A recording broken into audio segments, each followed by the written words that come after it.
Okay, change some codec settings. It could be that the H.264 high preset is screwing things up. I don't know, we will see how this goes.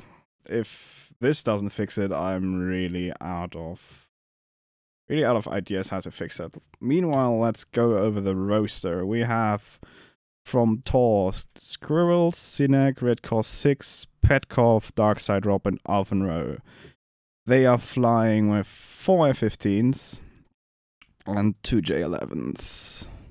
From the 51st so far, we have in Frosty, X-Men, Tech, Yaga, and Malta.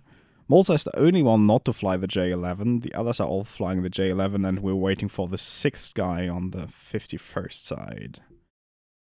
And yeah, that seems to have fixed it. Yeah, I think Restream doesn't like it if you give them anything else than default H.264, which is a shame. Because with the higher H.264 profiles, you can fit basically more picture quality in the same data rate, but it's basically a little bit more work to decode it. So yeah, that's luckily fixed now. I'm happy we got that sorted. Sorry for the 5 million 30-second streams of, oh shit, this isn't working. We have that on the channel. Guess we have to clean that up later. But luckily nobody did even tags yet, so I guess it's not an issue really. Yeah, Slutcher just jumped in. Yeah, okay, so we have the 6th guy from 51st now. So they're flying basically full J-11 setup except Malta, which Malta is basically taking the stance here of, like, back in the day everything was better.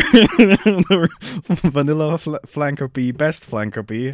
What shall I do with this modern-lish flanker B plus? Either that or is it true Russian? But yeah, I think... I mean, it's not surprising that the 51st takes full flanker at the full flanker setup. We didn't really expect anything else from this. It's interesting to see. I don't remember what TAW run the other setups, but I have them in memory as a relative F-15 heavy setup. Do you remember what they flew in the last matches? They have been using mainly F-15s with always one J-11, maybe 2, can't remember that specifically, but they usually run this setup pretty often. Yeah. They usually, I think it was in the match versus the Iranians, they use the J-11s for flanking, so they send them down low into canyons and try to outflank the other opposition. Dangerous in that was the last few matches that the flankers stayed out of the fight very long, and they were basically a 4-ship versus 6. So it will be interesting how that will develop against the 51st, who should be able to punish that down really quick. Yeah, I like as should have been obvious through the last few matches. I like it when there's like more happening than just a frontal Napoleonic BVR engagement. Like, just like make a line, take aim, and fire. Oh yeah, well, you know my setups. Like the other guys in the chat might not know this, but I'm usually the GCI for RB, and my setups are really always very widespread. So yeah, I'm with you there. It will be interesting to see if the 51st can counter that widespread setup, because they haven't encountered it so far. Yeah, but I think even if the data link faces limitations with stuff like line of sight to the AWACS aircraft, and as far as I know, that the update rate isn't what it used to be, air quotes. Even then, and with the argument of you have GCI, I think the flanker still is a little bit better. Well, it's really a trade-off, but I think in the offensive role, you have a little bit better avionics to basically organize a flank on your own, because you have basically the silent tracking ability of the IRST. Even if it doesn't have that much range, it still gives you a higher update rate close in than a GCI will ever be able to give you while running silent. Oh, for sure. It gives you the visual picture along with the mental one. Together with the data link, I think that can make things easier and basically reduce. Basically, it will give you a higher data rate, even if it's like not as reliable as having like line of sight, obviously. Well, It's quite interesting that the I'm a big fan of the LOD ADC. How well it incorporates line of sight and stuff like that. I'm not sure how it incorporates the update for the data link with the flankers.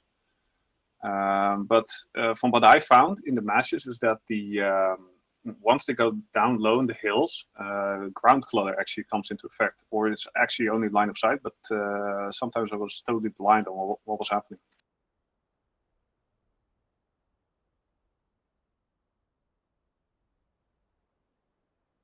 Yeah, so and let's quickly, I think, let's see. I mean, the F-15. For the F-15, there's really only two options in loadout. Like, you pretty much take 4 AMRAAMs and then either take 2 AIM-7s and 2 AIM-9s, or you take 4 AIM-9s. Let's see what the case here is with TAW. It seems they are all running with no AIM-7s. Really? I'm cycling through them here. And it really looks like they don't have... Oh. So far I don't see any AIM-7s. Wow, that's gonna be interesting then. What's this calf? No, Can I eat it? I think this guy has 6 AMRAAMs, is that right? Yes. Yeah. Like, I'm pretty sure it's 6 AMRAAMs. That isn't allowed, right?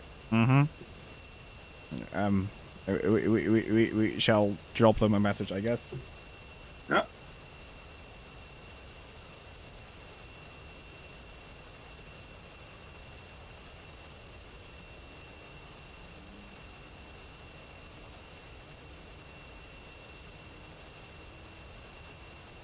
I think it just switched it. Yeah, I just switched it over. Oh, okay.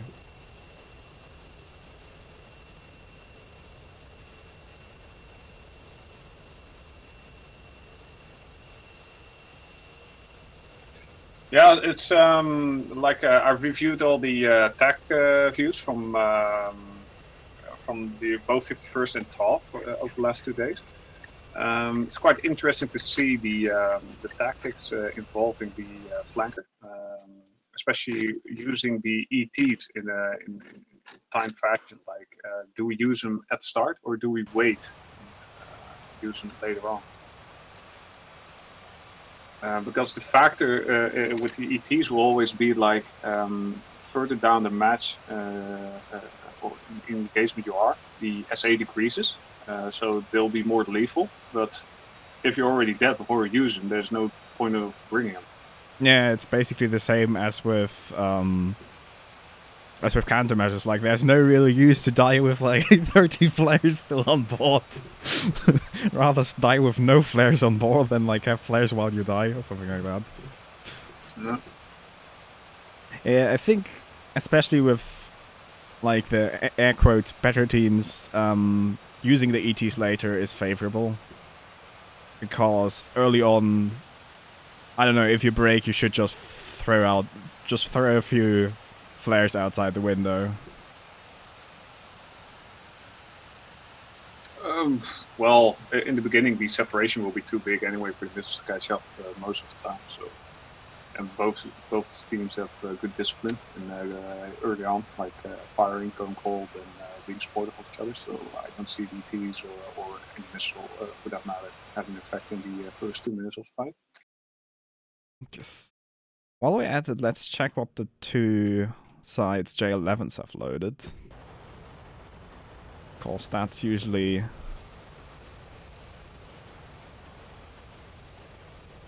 Yeah, okay, that's 2 ERs and 2 R77s. The R77s are on the recessed pylons between the engines here.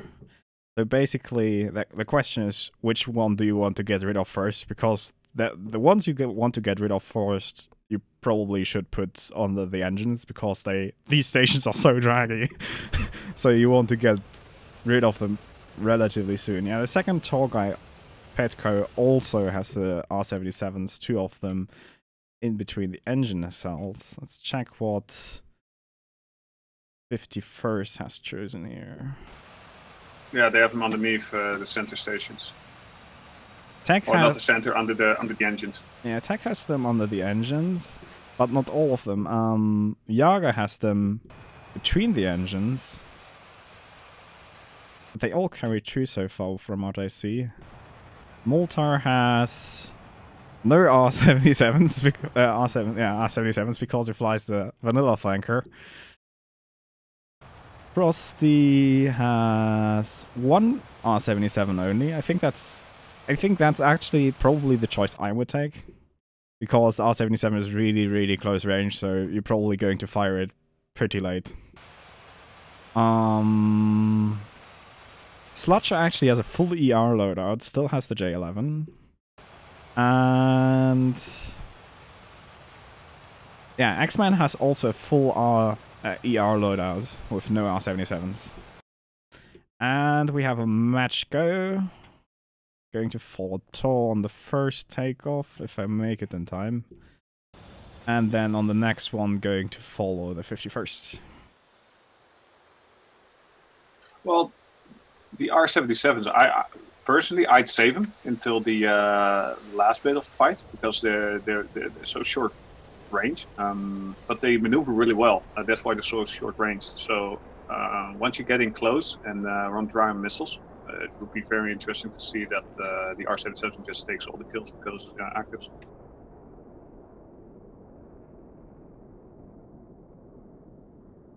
Yeah, so we saw TAW depart in basically full. I don't know if it's like fair to say it was a 6 ship, but like they all departed at once. 51st. Oh, 51st also is doing delayed 2-3 ship takeoff. If I remember correctly, in the past they have basically done, I think, like 30 seconds to 60 seconds delay in between launches of the 3 ships. I do not know. Now, what the 51st usually does is find you see it also in the names, like B1, B2, B3. They fly in 2-3 ships with the first 2 of every flight basically line abreast with each other, basically forming a wall, and then the third of every flight behind, say, 15 kilometers, 15 to 20 kilometers, to keep the daily picture up, I think, and some pressure. Yeah. Usually what happens is basically that the third guy at some point will loop around behind the back, and basically then you have a 2 ship up front, and they basically cycle positions in between. That's a bit of how to call that? Yeah, let's call it a chainsaw, but That's the second 3 ship. I don't see them here. Oh. Incompetent cameraman at work. Lost the second 3 ship. That happens. Ah, yeah, okay. They already are. We're at 3 miles, so. TAW in the meantime is going for 3 2 ships, it seems. 2 2 ships tied together, one a little bit lagging. The one of TAW I would really keep my eye on is Alpha Road. He's a bit of a mad dog sometimes. He can really win you the fight, but it really depends how 51st will handle it. Yep. With these last minute saves, it always depends. Basically, there is a good portion of having the SA and like the proficiency in operation of the equipment to basically make like these split-second decisions.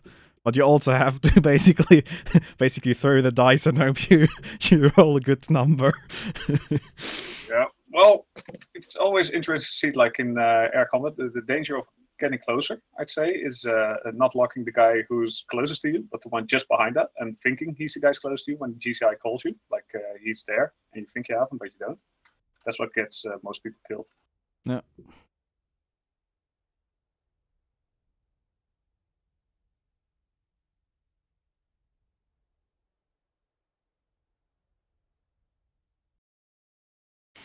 Well, as you can see, the AWACS are both out far, and the look down from the E3 from the south seems to be in a better position. depends on where the fight's going to be, but yeah, let me see. Depends where it at the moment it looks like 51st is taking a slight offset to the course line, which would directly connect it to airfields basically. While TAW actually is taking a straight approach. It could be that 51st is indeed trying to basically draw the fight to their side of the mountains, where their E3 basically has the better picture. Yeah, or they just want to stay on their side of the mountain because of the hammocks, the helmet Q mounting system. You have better advantage in the mountains, I find. Okay, TAW is the two J11s are flying together, and actually now are they accelerating? It looks like the J11s at the moment are sprinting ahead of the F-15-2 ship in front, or are the F-15s also accelerating? Nope, the F-15s are still dry while the J11s are running full afterburner, it seems, so they're trying to sprint ahead there. We'll see for what reason that is. At the moment, the trailing F-15 ship is 13 nautical miles behind. 51st has a roughly 7 nautical mile offset between the 2-3 ships. They're going to 40,000 feet at the moment, still engaged. I guess that's for climbing. Yep, there we go. Switch to dry. Yeah, the flank is this heavy. Can't stay up there with decent speed without burning. Yeah, it's not like you're in the Space Command Mirage. Yeah, I figured it out like when I tested for the Wings event, where I basically wanted to know how much can the flanker basically stay with a Vigan when you run like in low and fast and then just egress maximum throttle in space. I was really surprised that with the flanker, even with minimal missile loadout, you like it really doesn't accelerate beyond Mach 1 point, I don't know, 3, 4. Because at low altitude the thing stays even dry pretty fast with the same loadout, but at high altitude it just didn't want to move. No, it's just too heavy in the end. Big plane, big plane. Look at the TAW is getting spread out in a line, basically on the setup. It's totally different from what they did the other fights. So that's. I think my oh no, okay. For a second here I thought my DCS first, but luckily it didn't. Don't say that. Of course I say that. No, what happened yesterday to me. Yeah, he said this DCS never crashed, and then it basically continued crashing for the next 2 hours. That wasn't fun. You enjoyed it way too much. Okay, yeah, with TAW is pretty spaced out, but they keep like a 10 nautical mile spacing between them, so even if the front flight gets engaged, and it's pretty fast now, the front flight is going 810 knots, and that should roughly translate to Mach 1.67, something like that. So we might see a high energy approach to break up 51st a little bit. The trailing F-15s are still not... yeah, they're still dry. So the J11s in front of TAW are really pushing for high speed approach here. Yeah, it's likely that they're going to do the first shots out there and then dive for the ground and play in the mountains. Yeah. Okay, look at the separation, 26 miles from the first to the last flight from TAW. And the thing is, the first flight I think is fine. Like the first flight is so fast it should be able to basically get out of dodge if necessary. The separation between the second 2 flights is more interesting in my opinion. Well, if they keep this up, you have an indefinite chainsaw going there. Yeah. Okay, we now have Jagertech and Malta already in there. I think, yeah, in their Stinger setup. Malta 10 miles behind. X-Men is currently falling back behind Frosty and Slutcher. Are they pushing the speed up? No, they aren't. They are still at 40,000. And now they're accelerating, but they won't make it to similar speeds in time, I think. The distance between the lead flight and the first 51st ships is now 35 miles. Now we should be seeing the first ERs from 51st coming out anytime now. Just probing to force the TAW guys to react. Yeah, here we have the first launches. Actually. See how fast this missile can go. We're in space and we're going 2,300. Yeah, but that's not going to reach too much. Yeah, I don't know. Or it could. No counter launches from 51st yet. Here's the first one from Frosty. Is Yaga? I think the missiles will run out of energy though. Yaga, I think this one is on Yaga, and it's still 9 nautical. Frosty is launching on the F-15s behind, it seems. Yeah, Frosty's ER is not destined for the high TAW flight. Well, either that or he already broke a missile, a radar lock. Yeah, that's also possible. Oh, and the TAW flight. The TAW flight did go completely defensive and dove to 10,000 feet without being launched on. Yeah, I think they were afraid of the ETs. Yeah, I can't really speak how ET resistant or not the flanker is, so here comes an ER from Slutcher fired at Alphen Row. That's a 20 nautical mile shot, pretty much a defensive shot, and AIM-120B in return. Slutcher being at 26,000, Alphen Row being at 38,000, fast diving, both of them. Yeah, I think the philosophy behind the 51st firing those ER so far out is that to overcome the active guidance of the AIM-120, so they have still enough room to go cold. Yeah.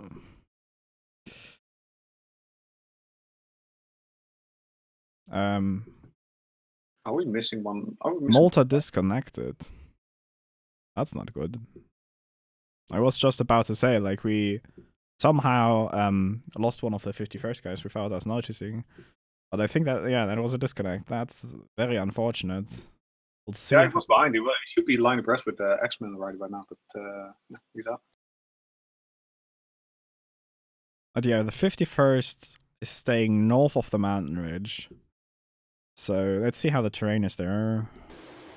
Yeah, it's relatively flat. You have some modest ridge lines, but they're keeping the engagement in the open, and they usually say that you should be able to basically keep the engagement under control in the open area. If you need mountains, then you're doing it wrong.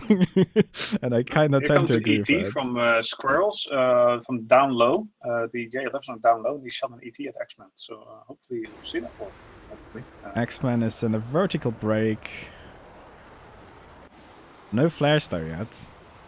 But there goes. But he's also not in burner, so that might help. No, he is. Yeah, okay, but that ET is dead in the water. Basically not doing stuff. Down low. He was, the J11s are hugging the ground, basically. They're following the canyons and terrain. Yep. So that's 2 missiles, 1 AIM-20 is down.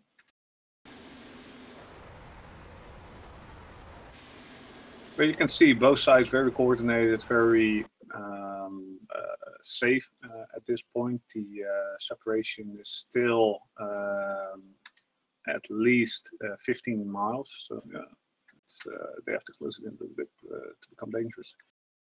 Yeah, the front lines are basically 20 nautical miles apart. Frosty and Tech basically now with Slutcher as basically defense in the back. Hot, while on the TAW side we have Alphen Row, Sinek, Hot, Red Course basically flanking while the rest is more or less cold. Frosty has an AIM-120 on him, but that should be even kinematically defeatable, I hope. He's flying in its, I don't know. Okay, here comes the vertical break. Chaff is out. I don't know. Yeah, it should be fine. Yeah, it should be fine. Indeed. Here comes a follow-up shot, though, second one. That's now only 4 miles, but I think he should be able to outrun it. Yeah, 1 turn and then 1 discount. Yeah. Yeah, Red Core defends the ET from Tech Nitium like it should. Nice and safe. go for the next round of engagements, it seems. Like you can see, 51st reorganized after the Maltar disconnection. They now have a 3-ship, 1 wave and a 2-ship behind to keep more pressure on. And here comes the first R77 actually. That's from Yaga. Very long R77. It's an 80 nautical mile R77. It's basically more or less a guided air-to-air mine, if it even gets there in the first place. Well, it floats in the air. You can ask Dexter. Yep. It floats like in the air for like 10 minutes if you don't move too much. X-Men, although no, the ER is already dead in the water, so that's not going to do anything. Fired from Petkov. If you don't support it, it won't do anything.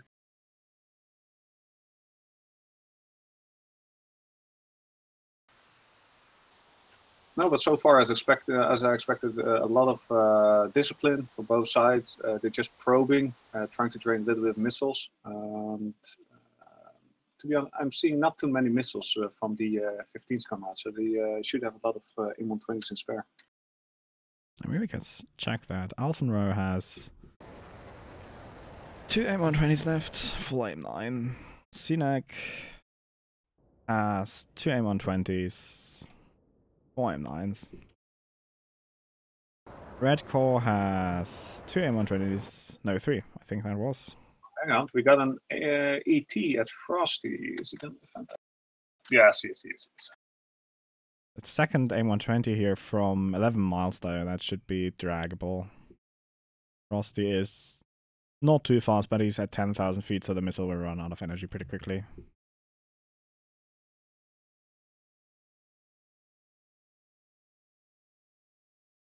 Yeah, I think 51st is falling back a little bit. Not sure if that's intentional. I think they're trying to pull them out of behind the mountain ridge, because TAW here is playing very much over the mountain ridge, and that basically denies 51st pretty much the opportunity to shoot them with like any reasonable PK, because even if it kind of has the kinetic punch to get there, you can just hide behind the next best ridge and be like, well, there we go.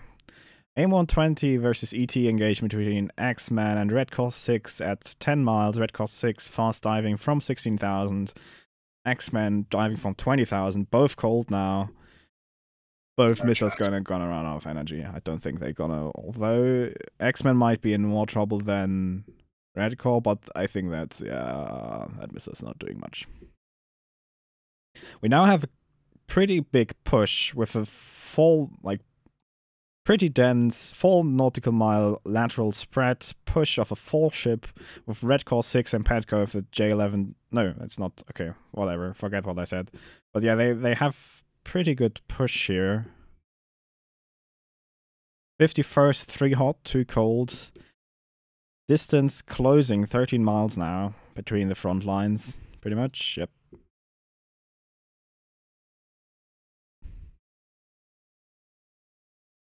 Yeah, TAW has broken off though. Only Alpha. If they keep this up, they'll end up doing mass guns. Yep. 5v6 guns only. Go. Am I wrong in saying? Okay, Frosty versus Alphenroe. AIM-120 versus ET. Alphenroe is cold and burner. No flares. Now come the flares, but yeah, ET is already same speed. Yeah, ET is too slow. Low altitude. Technitinium now has to watch out that he doesn't get separated too far from. Yeah, he's already turning around. Red Core 6 is far behind. And they all 6 of them are cold. I think they're basically trying to drag each is trying to drag the other side towards their side of engagement. It might be too far from the airbase, I find, that if fuel becomes an issue, they don't want to be there. I mean, as long as they're in the bubble, they don't have to shoot. Yep. Or maybe they're just listening to us and thinking, hey, that's a good idea. Of course, we're like the strategic masterminds of DCS. Everyone should listen to us. It's the safe thing to do. Yeah, what can go wrong? What can go wrong? Maybe they should look at their matches and then they can see what can go wrong.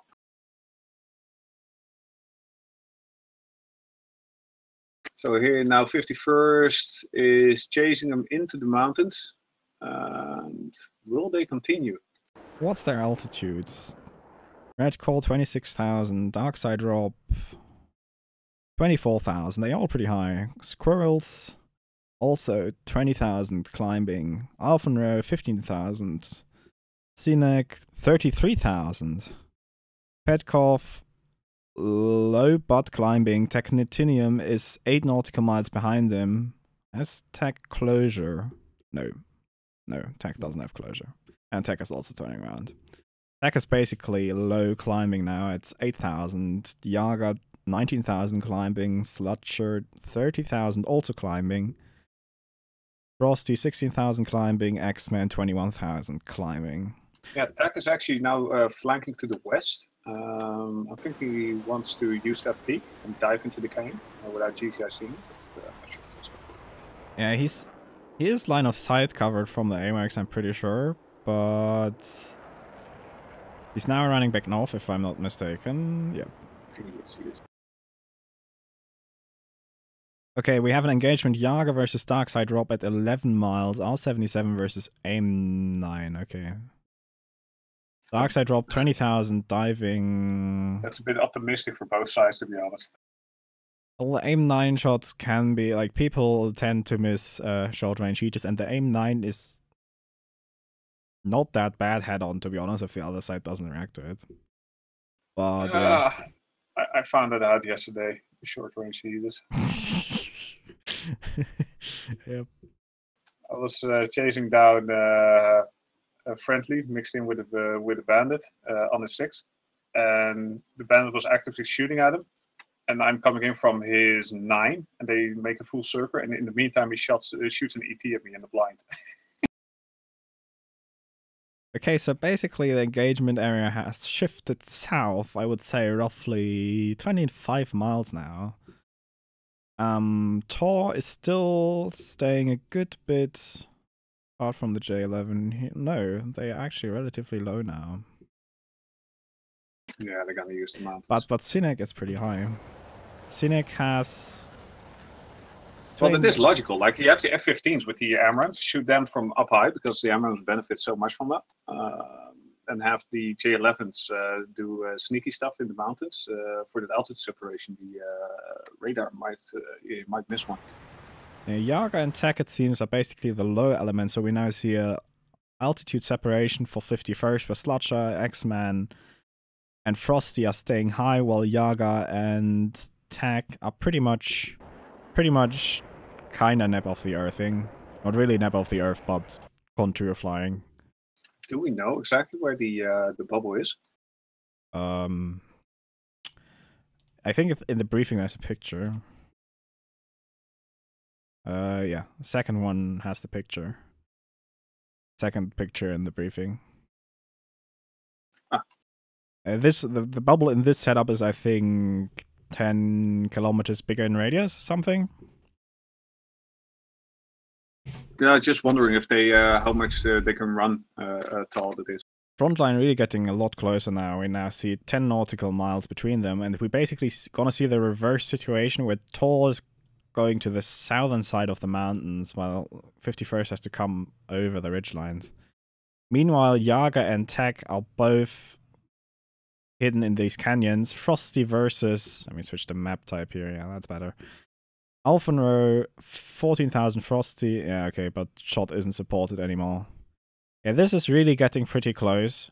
The trailing ships are now have roughly 20 nautical mile separation, so we're gonna see merges here. That's going to be hard to cover. Yaga and Tech are converging on Red Cost 6. Alphenroe is a flanking position towards Yaga. They are only 4 nautical miles apart. Anyone who sees the other guy here first, but I think Alphenroe is busy with X-Man and Slutcher. We see an ET at Red Cost 6. No flares. That's... Here come the flares, but will that be enough? Yeah, he dodged. Okay, dodged. There's an ET on... where you see another ET coming from TAC on red call. I think he doesn't see that. Here's the missile and connects. But I think Yaga's going to... Yep, Yaga took return fire. And the 77 on Petkov and the 77 on Petkov on Technotinium. That's going to be a trade. Yeah. Yep. Sorry, wasn't fast enough to cover that. So it's now 3 versus 4. Yep. I was sad. Covering these faster engagements over Rich Lines is kind of hard, especially then when you screw up the one key press you need to do. So Alpha is pretty much probably line of sight coverage. But he's breaking off squirrels. Yeah, this basically turns out to be a mountain game now. Frosty low, X-Men low, Slotcher still at 21,000, Squirrels low, ET from Slotcher at Squirrels at 5 miles. But it's trashed. I think it didn't have the initial, although I'm not sure if it was line of sight. Oh. Someone else did, I think. Yeah, Darkside, Alphenroe firing on, I don't know who that is. TAW is down to 2? 3? Yeah. One of them got splashed. X-Man is now below Alphenroe. It's coming up behind him. Alphenroe doesn't see him. Yeah, R73 shot for the win. High off bore shot. Oh, whoa. all the off bore. Jesus. Okay, now it's 2 versus 3. ER shot from Frosty on Darkside Rob. Denied. And Team Squirrels is tracking Slutcher. Oh, he's turning in for Frosty, actually. Yeah. So this is very precarious for Squirrels, because if Slutcher sees him, he's gonna get wasted. Yeah, I'm hard to cover. Yeah, the flankers have such a big advantage here. Here we have a Frosty versus someone else snapshot. Frosty turning in, other guy fired. That's multiple engagements here, Jesus. Okay, aim 120 on X-Men. X-Men ate it. Done. Frosty is on the 6 of Darkside Rob, though. Does he see him? High off. Yep. Yep. There we go. And Slutcher is on the 6 of Squirrels. Yeah. He does still have 4. Oh, Jesus. Right. Jesus! Yep. They lost each other. Frosty's also blind. Squirrel's turning in for Frosty, though, I think. Does the GCI see him? That's the question. I think that was a GCI vector. It's pretty close. Oh, no, Frosty sees him. It pops up right in front of him. Yep, but that missed. There we go again. Yeah, that's on track. Mountain. Yep, mountain. There's one more missile. Here it comes. Can he defeat it? He doesn't see it. Yep. Boom. And splash. That went down pretty fast. That went from very cautious to like all in from everyone. Yeah, that went from like, oh, we're flying at 20 nautical miles, 20,000 feet, like shooting one other missile at each other, and then, oh, let's just go like play the mountain game. Lol.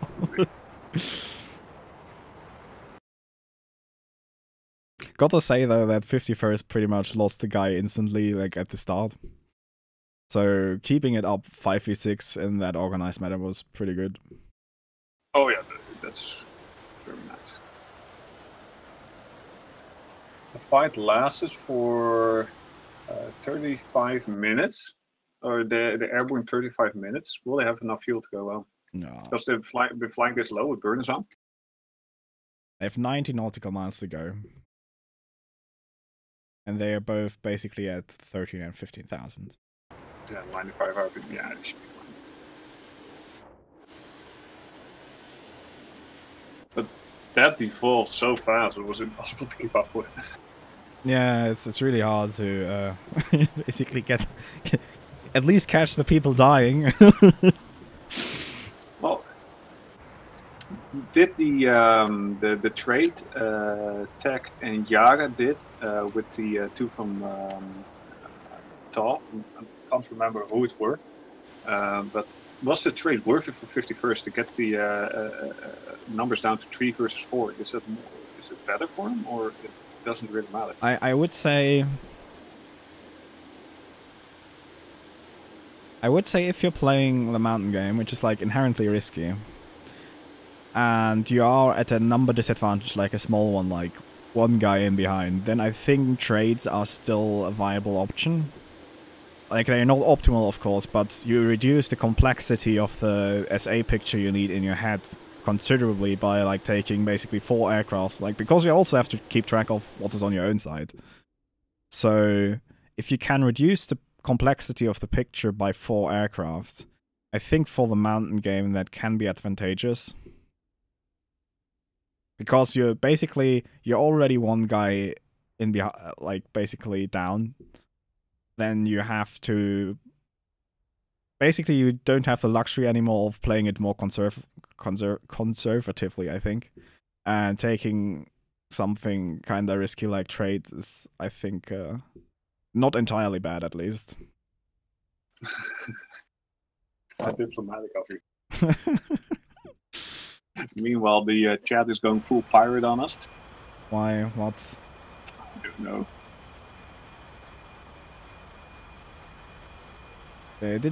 Okay, chat, did we miss anything? Are we doing anything completely wrong? In before all the things. Except for inviting me on the stream.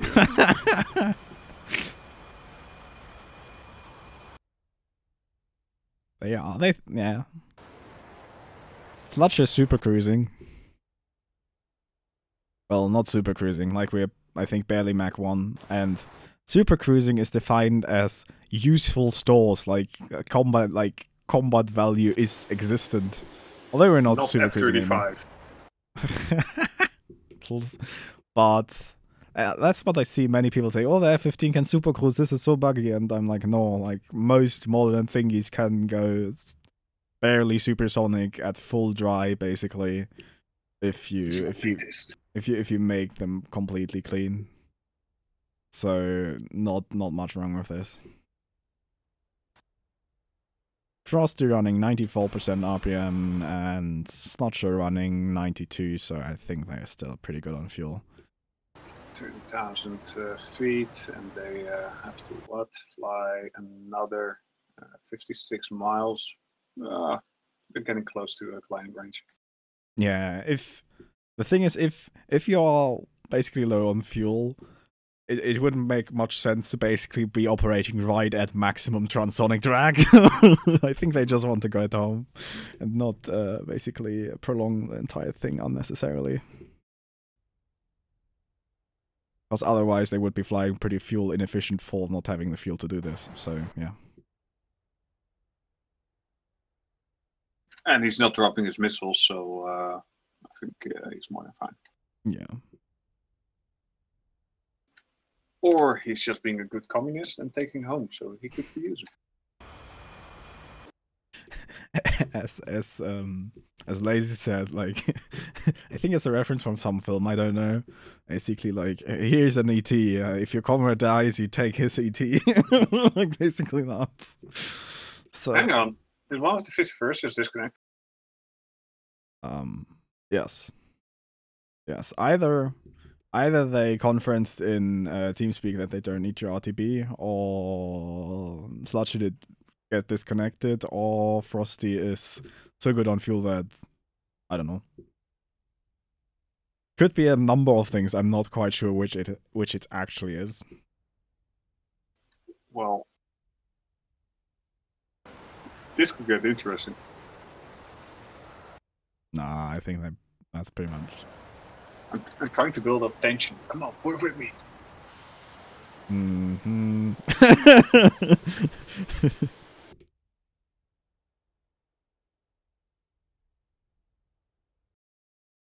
Yeah, I think they decided that RTB was not necessary because the server just disappeared.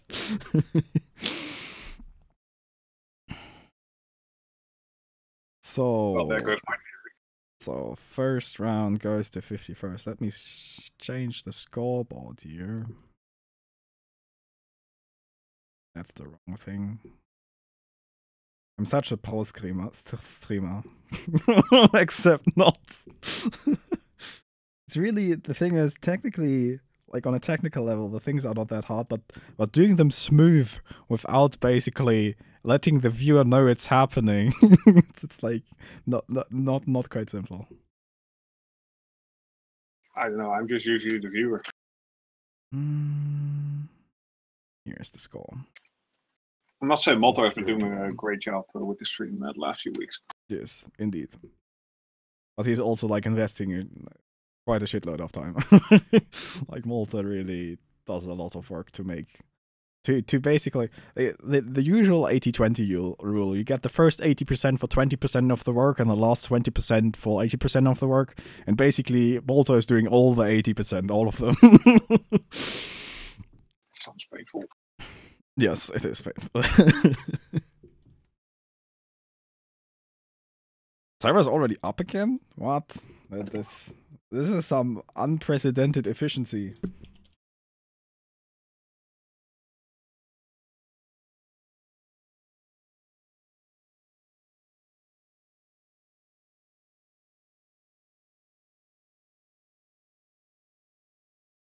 So, just going back to the match, was TAW right in drawing him into the mountains? Because I'm thinking the F-15 advantage is on flat surface, on flat terrain, and not in the mountains. The thing is basically there's, I think, two parts to this with playing in the mountains. You have the SA part and you have the offensive capability part, where basically I think if you are not in a flanking position and you both sides know this is basically a mountain game, whoever shoots first sees the other guy first without getting shot at basically will probably win. I think in that situation the IRST is not that big of an advantage. Maybe the scan rate of, for example, the vertical scan, because as far as I know, basically the helmet mode is a big advantage. Well, if you have shot, the thing is the R73 is an advantage because of the high ball sight limits, for sure. The helmet sight, helmet sight alone without the R73, I don't think it would be that much of an advantage if you can keep track visually. And I don't know. I mean, I don't have trouble with keeping visual usually, so my point of view on this may be kind of biased towards, well, I can just keep track visually, but the R73 is definitely an advantage. But at the same time... what does the chat think? Maybe that's worth asking. I don't want to degrade your view, but... Thing is, though, if both see each other at the same time, the Eagle can pull higher instant / higher load factor, so you can still keep the nose inside basically front aspect, and if you flare, especially pre-flare, R73 is still kinda unlikely to hit, so I would say I think ED mixed up somewhere the R73 code with the A9X, because sometimes it just flies circles around you and still hits you. Well, it's possible. The Seeker has a 60-degree, I think 70-degree field of view, and it gives you 60, something like that. So technically, as long as the missile can keep you at 70-degree line of sight from it, I think it's fine. Like, there shouldn't be an issue with the guidance. You just basically turn until you have like 0 line of sight, right, and then just keep straight, PN, more or less. So I would give the offensive capability advantage to the flanker indeed, but for the SA advantage, I don't really know. I think the RWR is, in a mountain scenario, a much better SA tool than radar. At least, well, kinda depends. The IRST can't look below the nose. So if they run IRST only, of course the RWR doesn't help you much. The thing is, data link basically gets nullified if you're masking from AWACS, unless somehow your AWACS is in line of sight and their AWACS isn't. So you still get picture, but they don't get your picture. And the Iris-T is an SA advantage in the way that the vertical scan has an insanely high update rate, because as far as I know, basically the Iris-T on the flankers in an NIR detector, which is multiplexed over time with a rotating mirror. As far as I know, it could be completely wrong. At least that would explain the extremely high update rate of Iris-T vertical scan. I forgot my question after all this. So you can basically weave the vertical scan horizon to horizon, and like that get very, very fast acquisition of something coming over a ridgeline. I think that's a big advantage. Same way as I see the SVI scanning mode, which is like a 10 by 10 degrees helical scan on the Mirage, is a very big advantage in my opinion, because you just have the I was defending a missile. Bandit should be roughly in that part of the sky. I point my plane there and it locks it. So, yeah. In these close combat situations, I think close combat modes are actually often overlooked advantage of things. So, I would probably give the flanker the edge in the mountain game. But I don't think it's so bad that it's a so disadvantaged position that the F-15 has to avoid it at all costs. It's not like with the Viggen where you should avoid the slow fight with most things at all costs, because you're just going to die. There's no way around it.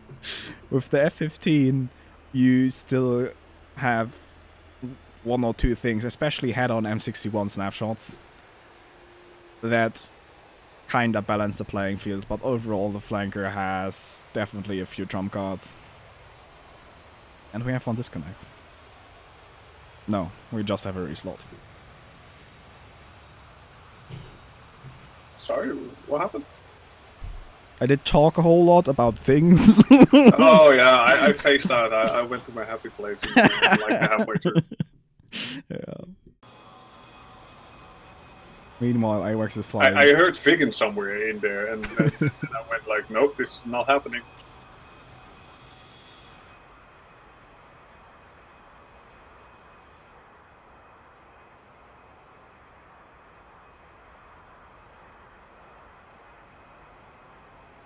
Meanwhile, AWACS is flying straight over the airfield. Orbital reconnaissance of their own airfield. This is high enough.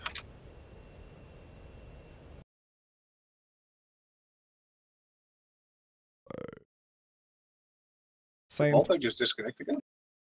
Yeah, it looks like it.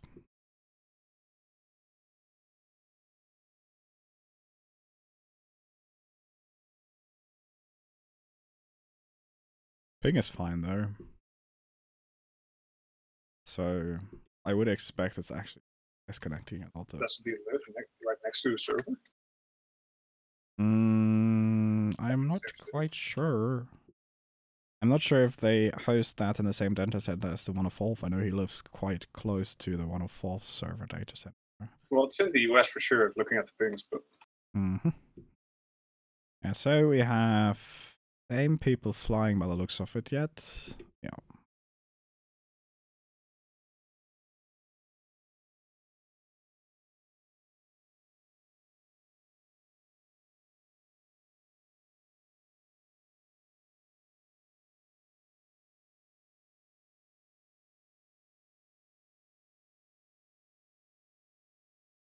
Chad is quite busy talking about Red Flag Rumble today, which is going to be very interesting. I'm scared about that one. We're both going to be flying in there also, so I'm going to see you guys. Please don't hurt me. I'm a very shitty Viggen pilot. And, yes. Well, thanks for the vote of confidence. Yes, no problem. There's worse. There's people who negative G blackout. Oh, no problem.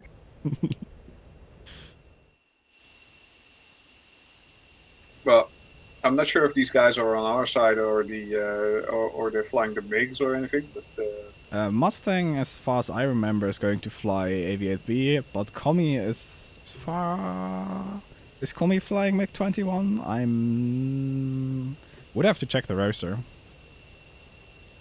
I would have to check the roster. Let me do that. I can't do that for you. That's awesome. Like I need more people checking the links for me. This is amazing. There you go. Patronize me all what you call the stream. I'm loving this. And people don't be mad. Mike and I go quite back, so everything we say you have to take with a pinch of salt. Jeez, with a truckload of salt.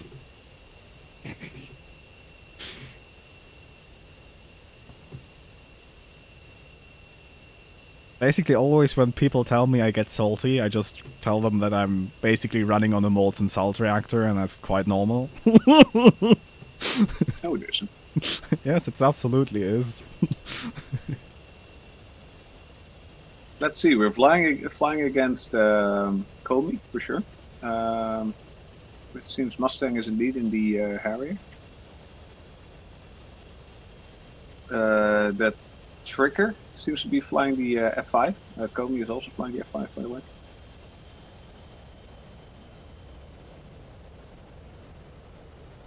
A few of the 51st guys are flying on the red side, mixed F5 and 21s.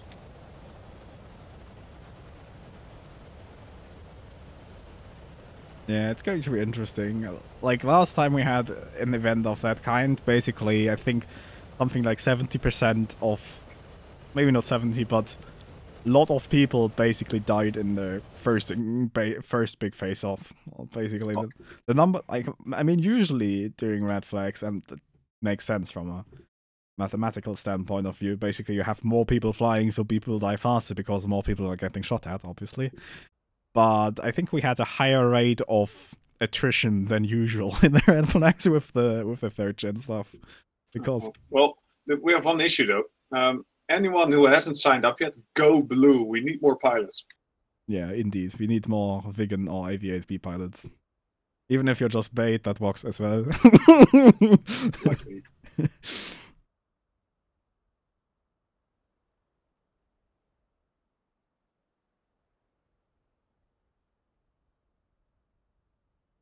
And red flag has been switched over to the Caucasus, as far as I know. So if you don't have Nevada, it's not an issue. Everyone can join it if you have the airplane for it. Someone said that it's only 30 nautical miles between Bullseye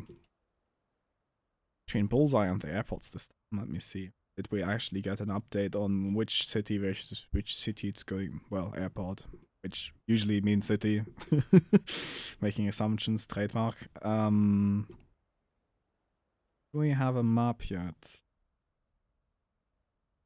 Swedish waffle with a vegan sign up. That's good. I'm surprised Snowman isn't here. Ah, it's Sochi versus this makes things interesting. It's Sochi versus Sukumi. Nice. That's interesting and actually quite advantageous for us. Don't say that. Don't give him ideas now. Of course. This will be used to our advantage. Dr. Evil stroking his cat. Just imagine that picture. It works quite well. Put that cat down. Put that cat down. No, it's my cat. Yeah, I kind of hoped for this setup because indeed, that's pretty good for us.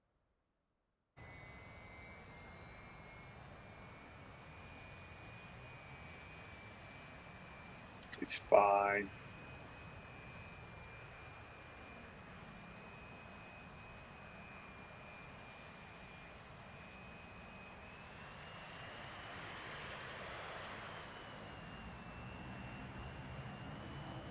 Okay, we're gonna see if that fixed it in basically 5 seconds.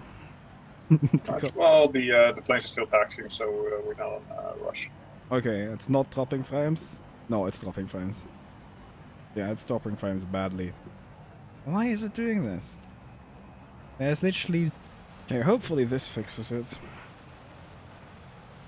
Thing is, literally on my end, nothing changed. The upstream is looking exactly the same. We're below 30% usage. And it just drops literally... Like when I started it again, it dropped more than 60% of the frames. So, network only, that is. So, yeah, I'm not quite sure what's happening there. Someone doesn't like DCS. Okay, so far no drop frames, yeah. And we have 90 drop frames. Why? Like, what?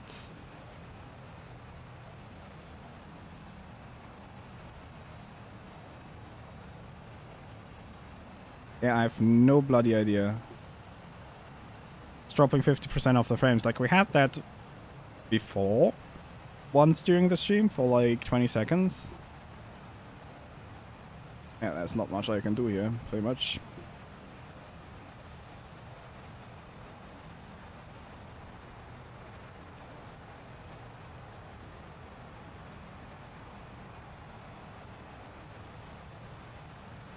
Yeah, it's pretty much dropping full, literally all frames. Okay, I reduced the bandwidth a little bit. Like as said, there's no reason on my end I can see. My upstream is less than 30% used, so if it... And it's dropping literally the entire networking traffic. It's not just like usually when you basically cap a upstream, that you get a few, like a percentage of dropped frames per second. It literally was dropping the entire data set for like multiple seconds in a row, which obviously not just results in the stream buffering, but in the stream completely dying straight out. So I reduced the bitrate, and actually we don't have drop frames now anymore, so that's a good thing. Well, just in time. We're just taking off, so yeah, that's good. I think what could be, I'm encoding this to a very, very high, not high bitrate, but cold. I lost the plane. Wait, bring things up.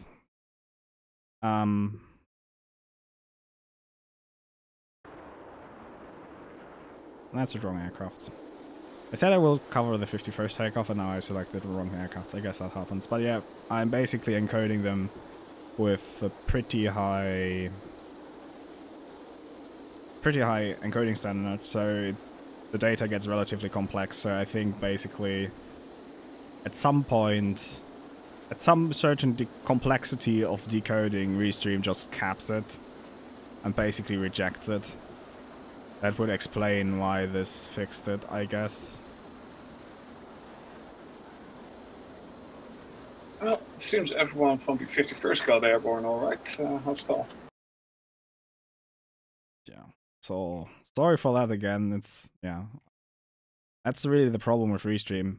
With YouTube, you can basically set it to private and then just stream to yourself for the whole day, messing around with settings and being like, this works, this doesn't work, this works. But with Restream, you're kind of bound to operational testing, which we are doing right now.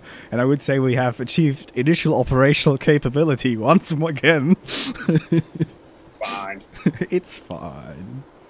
So yeah, so far we have magically 0 drop frames, so I guess that's good. Well, okay. before... Let's refocus on the match. Yes. So 51st one ahead, and so far it seems like 51st is at least going for the same setup. Not going directly for the place, for the what you call it, engagement zone. They're drawing a little bit to the west, it seems. I think... let me see. The direct course between Sanaki and Makeup is 323. Yeah, they're on it now. So at the moment they're going pretty much straight in. And TAW is very bunched up. J11s will lie a bit. It will be interesting to see if they those J11s are gonna be the front line again. But I think I doubt it. Looking at their history. Yep.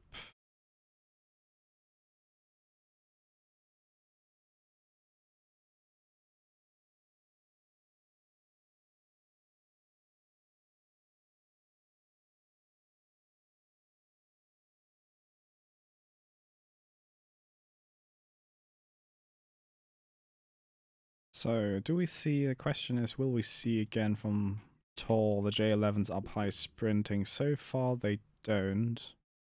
Still pretty early. Which still... TAW is already at 32,000 feet. 51st is just passing through 15. I think the 51st is climbing dry, while TAW does maximum performance climb. Yeah, basically they figure they have enough range to get up there with as much fuel as possible.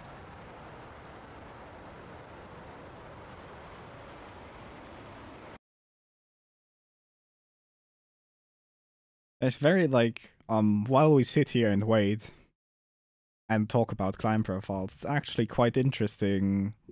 Like I saw that in the... We're dropping frames again. This is bad. Yeah, at this point, there's pretty much not much I know what to do. So I'm watching my uplink. There's no traffic on it except the stream. So I'm sorry it's doing this, but I quite literally don't know how to fix. Let's just hope it unfucks itself. Yeah, basically that. I didn't say that word. Are we allowed to say that? I think so. Oh. So both factions are now in the zone.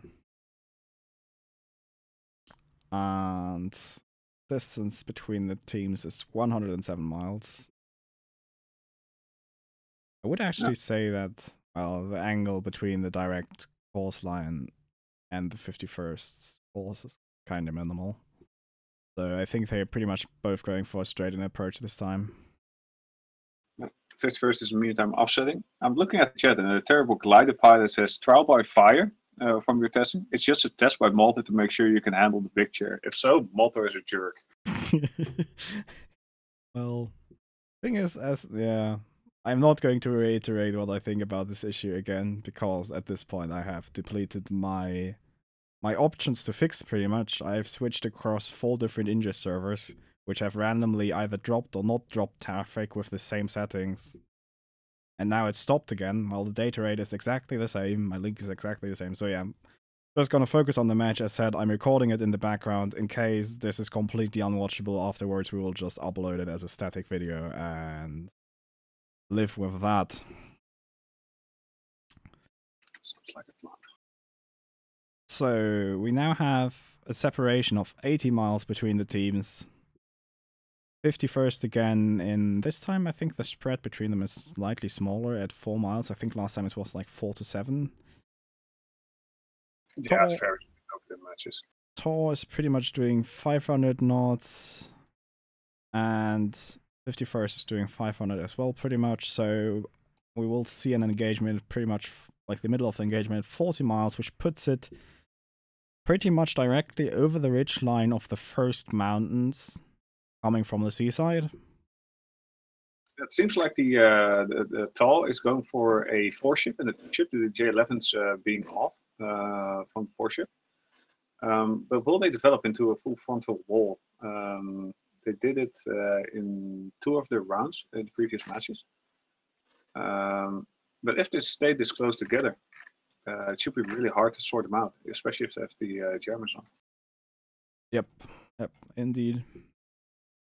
It's also something interesting which I hope we will see with F-14 and F-18 radar implementation. That basically at high PRF you have like very high detection range, but your range resolution is actually, in comparison to what you get in other PRFs, relatively bad. So if you have a really tight formation of planes, the radar should probably think that it's one contact, because it just doesn't have the timing resolution to actually figure out it's more than one contact. So it's going to be interesting if we're going to see that. So you're basically saying Top Gun was right on that? Well, all of a sudden there were 5 nukes?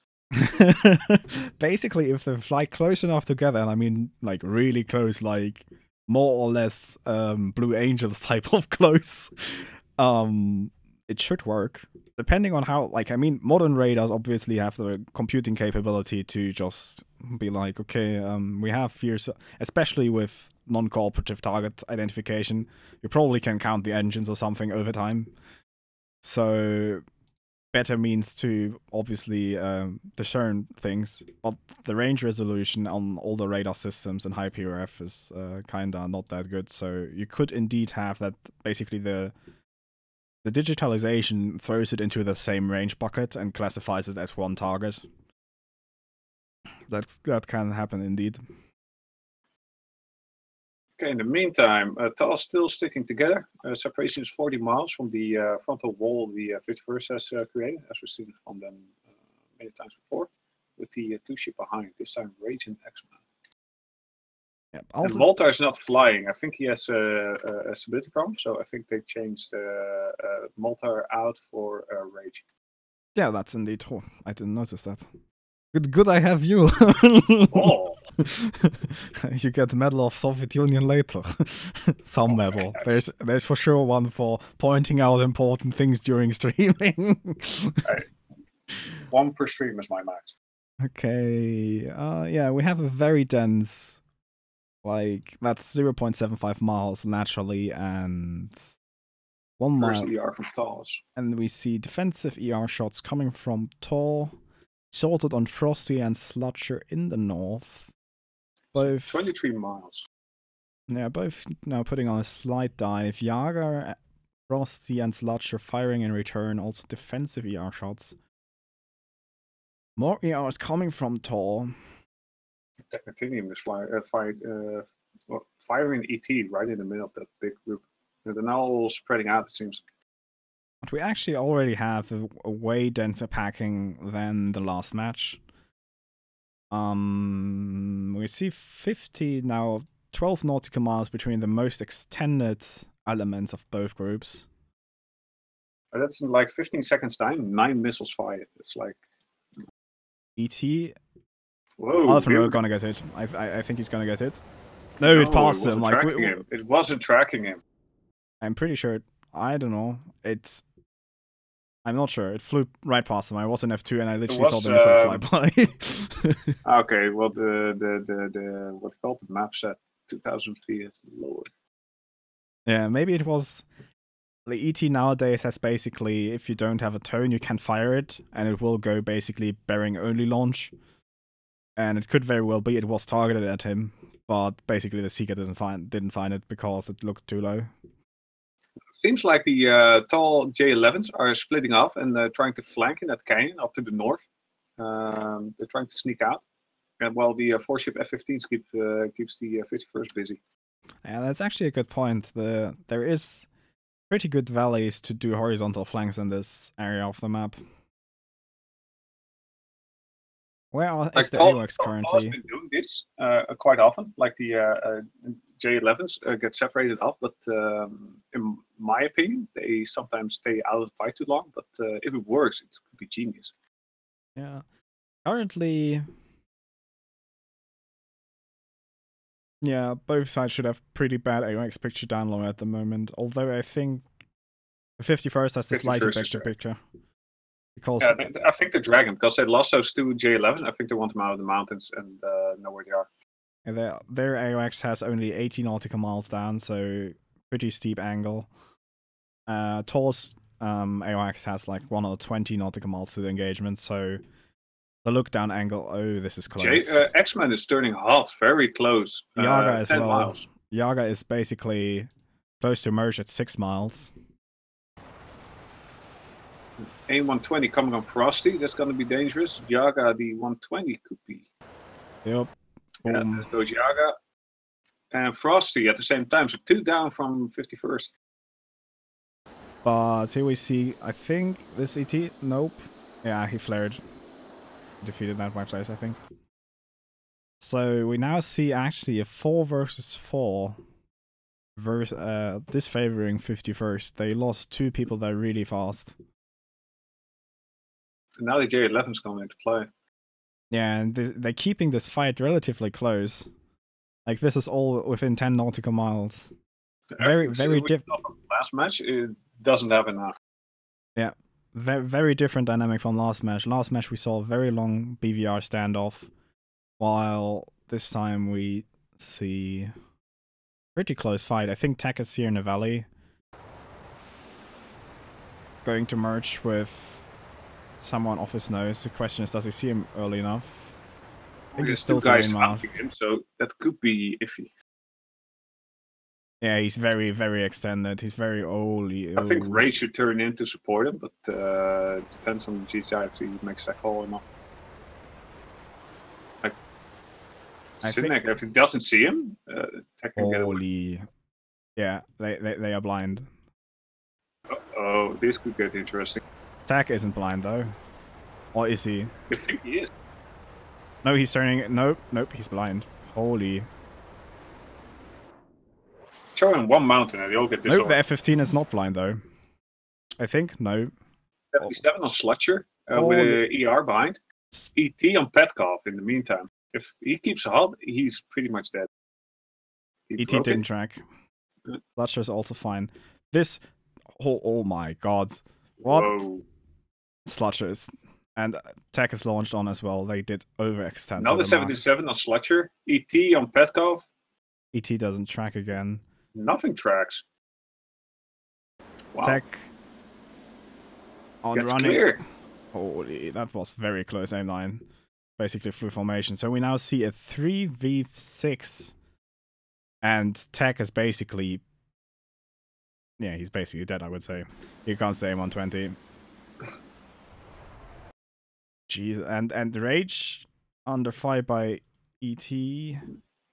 X-Men is being chased by an AIM-120. Wow, like why? Holy shit! Yeah, this is. Oh my god, the missiles. So, this is gonna be a first round loss for the 51st, I think. No, they I think they lost one versus the 104th. Or no, they didn't. I'm pretty sure they have not. No, they have one round lost. I think that was because they switched in J11 to an SU-27, which is not allowed by the rules. You're right. They didn't lose one by combat, but they did. I remember they lost one. So now we have a 1v6 actually. That's X-Men could be the man getting out of this. This is really unexpected. I don't know why they committed so like. Wow. Yeah, there was no. What they normally have is the patience and discipline. They showed nothing of that this round. Yep. An X-Man might actually be in trouble with this AIM-120. Nope, flew by him. Okay, and he notched it. Wow, that was very unexpected. So I'm guessing TAW will send 1 or 2 back and just have 4 finish the. Oh, actually, blue on Sinek. Petkov is shooting Sinek. And he killed him. Lol. Are they just clowning around? I'm not quite sure what's happening here. He's also still alive and he fired again. Oh my god. What the fuck? What is going on there? Meanwhile, X-Men merged. I think X-Men... And here comes a very close and head-on shot and the AIM-9 actually tracked. Wow. And the 4 are now unfucking themselves and figuring out, oh, we're all friendlies. So good round from TAW overall, but, except for the blue and blue, but wow. Yeah, that was very unexpected outcome and very unexpected response from the 51st to losing the 2 guys early on. I mean, they actually didn't had that much of a disadvantage by losing 2 guys because the J11s were still basically out of the fight. But, wow, yeah, that was well played by TAW. Oh, yeah, for sure.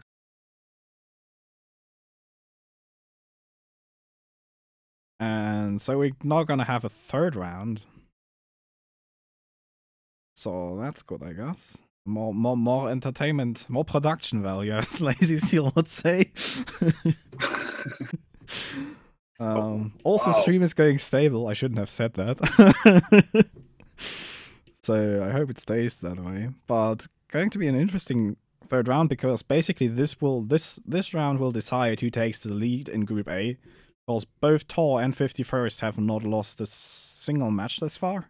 So they're both equal on with, I think, 3 matches won, something like that. So Very, very, very important round actually, also for the seeding later on, because TAW and 51st are not going to see each other again. So, the lead from the first position from each group, I think, only see each other in place for quarter. I don't know, but like pretty late in the final, somewhere in September they are, or they are in October. Yeah, I think they go straight to the quarterfinals, and like it's a major event. Like you miss out 2 matches, I think. Yeah. Fast and Furious trademark. Service up again. Yep.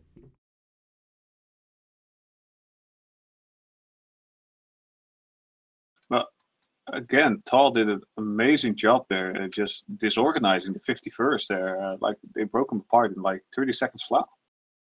Yeah.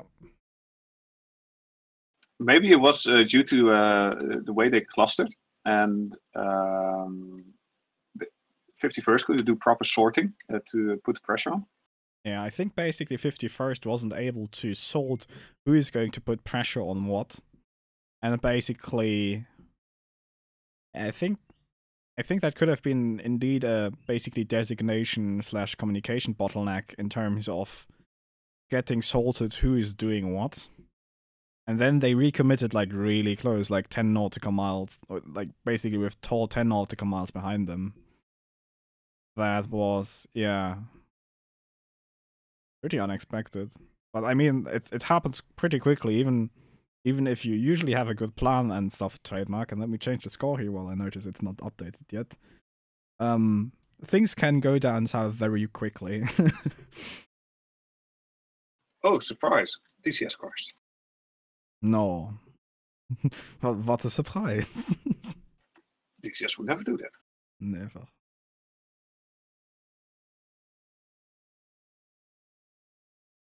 So here, so now we have a pretty much probably round deciding who's going to take the first place in Group A in this league.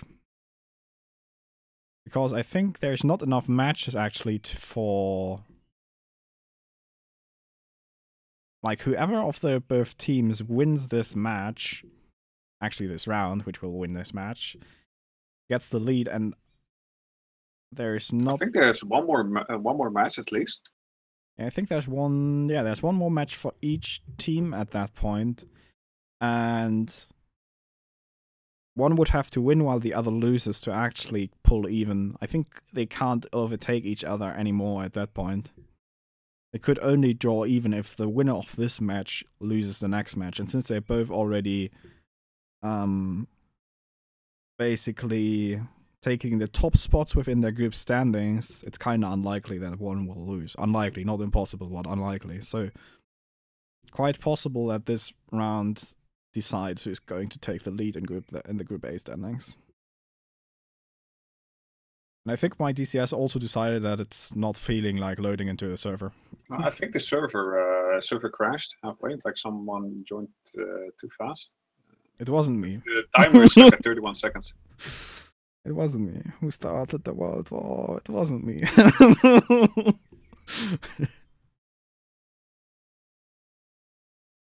I'm not here. Yeah, I'm restarting my DCS, people, so. Oh.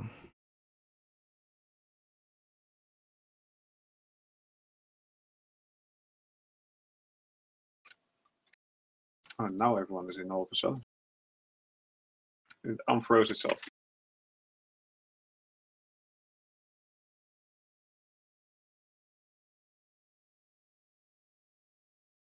While it's loading, I'm just gonna grab a drink. Go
So by the looks of it, is Malta flying? Yeah, Malta is flying again.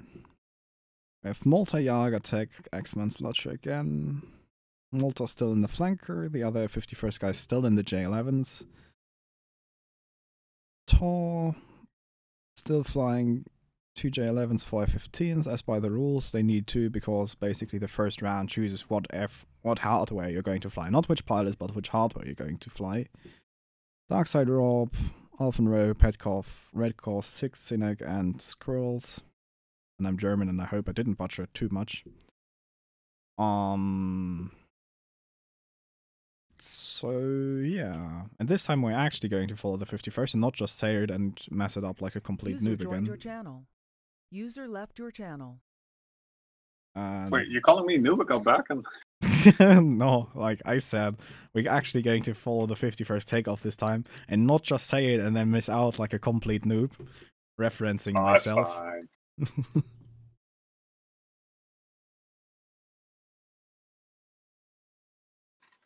I'm guessing they'll forgive you.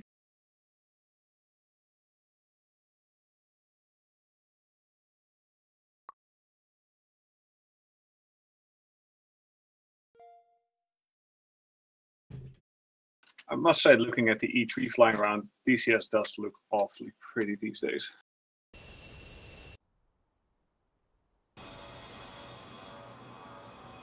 What I am not quite sure of, like, I know there's basically the rivet joint, the E8, with a side-looking radar. I'm not quite sure what the protruding bits, which look like sensors on the side of the cabin, are before the wing.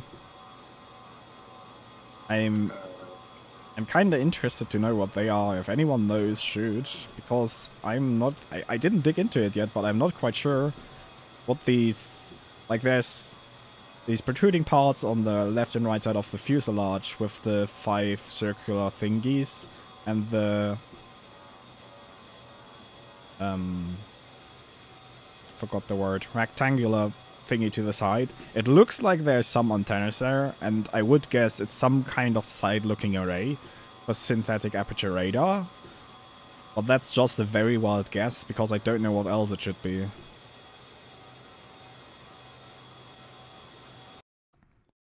But I also think it's not for ground, because for that you have the E8 rivet joint. So yeah, I'm quite not sure what it's actually for. On the front of the fuselage? No, like literally the fuselage. When you go from the door of the E8, E3, like the entrance door on the left side of the fuselage, like directly to the right of that, there's like this protruding bit.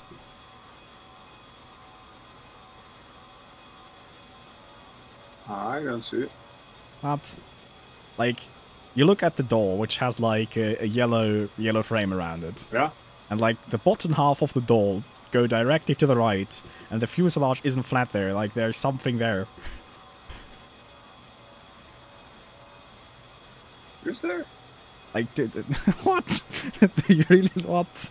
Am I going insane? Dude, you know how blind I am. Come on. There's like this, as if they slept on a sensor there, like a radar thingy or something. It has like 5 dark gray circles in a bright gray rectangular thingy. Okay, I guess this is going nowhere. I'm looking at it. I don't see it. Yeah. No, this is impossible. Are we talking about the same aircraft here? E3, yes. E3? Oh! What the fuck are you looking at?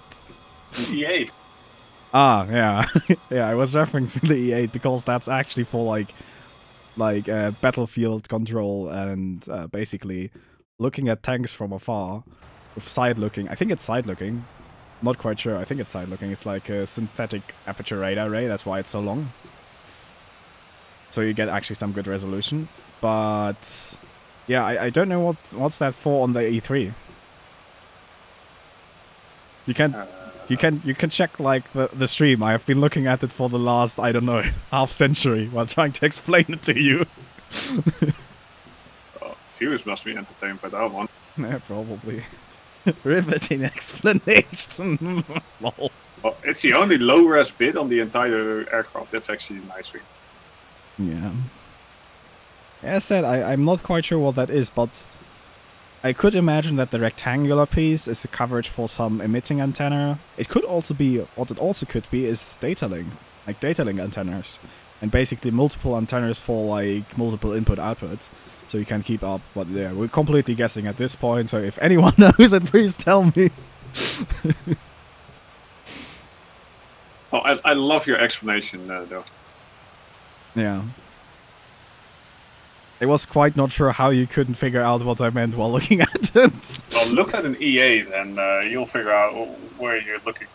Yeah. It has the door with the blue, what you call the yellow stripe around it. So It's just to confuse the Russian. I think it's same plane because because the door has the same frame.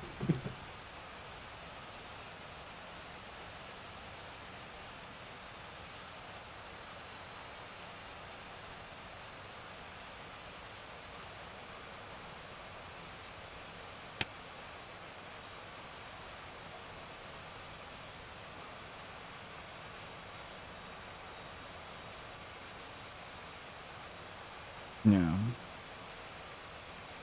Ah, yeah, Joint Stars I meant, yeah. Not River Joint. River Joint is the older one. Screwing up all the things. It's fine. Okay.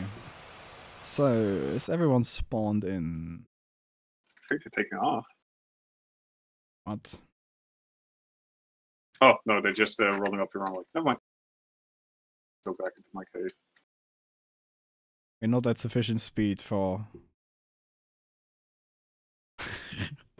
What car? That's exactly like, that's the dream come true. Imagine having a decent network stack and dedicated servers and multi-threaded simulation. That's like, I don't think this is impossible on this planet, like technically. Well, with realistic missiles, it's really the weird part that some missiles, for example the AIM-9, is pretty much, from what we know, spot on. Also, other short-range missiles are pretty good, but basically, with the longer-range missiles, it starts to fall apart. Pretty much fall apart to just being completely fubar at some point. Well, the main issue with the missiles is the guidance system. The guidance is always true. So the missiles react on everything way too much, and because of that, they lose a lot of speed due to drag. Yeah.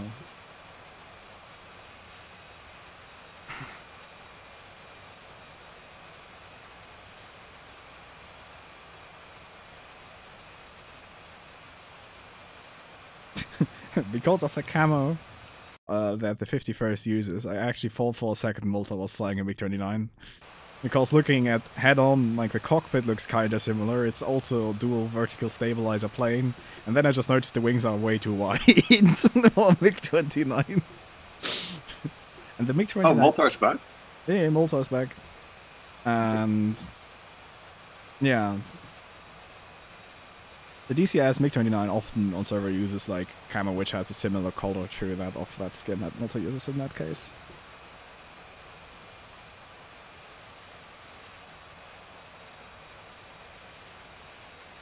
Yeah, TAW said they need one more minute to get ready. See how their progress is on that. Yeah, that looks like me messing up the view controls, but yeah, they're all set here. So let's switch over to the 51st to actually see their takeoff this time. Not just say we do. Are you gonna manage to make it work? Wow. I'd say it's true.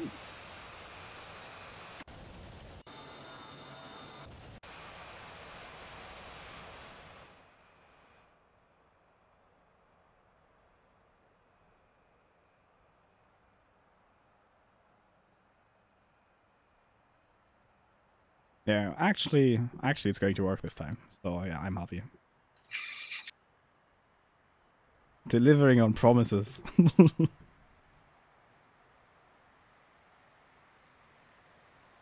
Are you using my tactics now, like lowering the bar as far as possible? That once you actually do something that works, everyone is like, "Yeah, he's done it." It's basically, I don't know, Star Trek 2, like the Wrath of Khan, where basically the Enterprise is utterly broken and Scotty has to fix it. Where he basically says like, yeah, I need that and that much hours. And then he does it like in half the time or something, and people ask him like, why did you say you'll need like 8 hours? And he said like, yeah, I have to upkeep the myth that I can full bring miracles. So basically, Exactly. yeah. So basically that's how that works.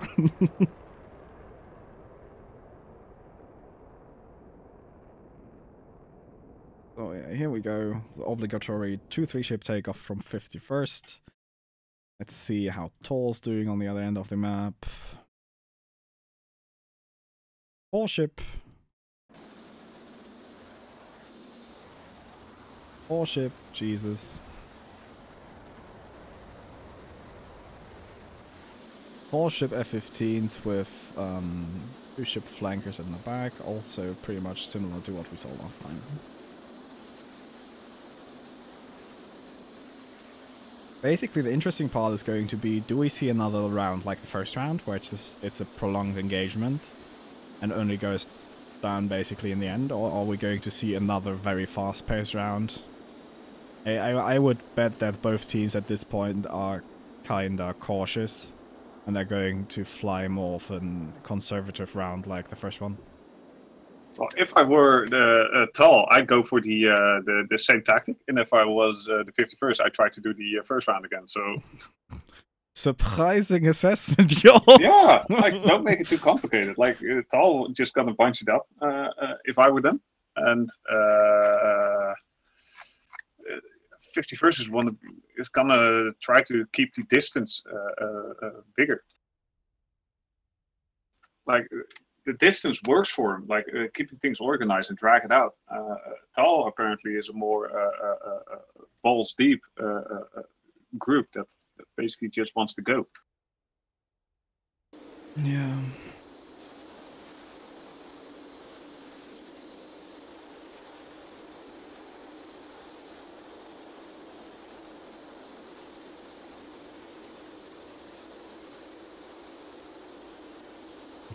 People just asked me if I wanted to jump in for, like at the moment, I think at the same time, SATAL Cup is, no, not SATAL Cup, well, mixing up names like the absolute pro. Red No, Hornet Cup is running. Like Hornet Cup is a, I think, 16-player Hornet-only BFM tournament that's running currently. So that runs basically at the same time, and they had a no-show, and they asked me if I could jump in, and I said like, I'm kinda streaming SATAL at the moment. Unfortunately, no. Multitask, Mike. Be a good pilot. Multitask.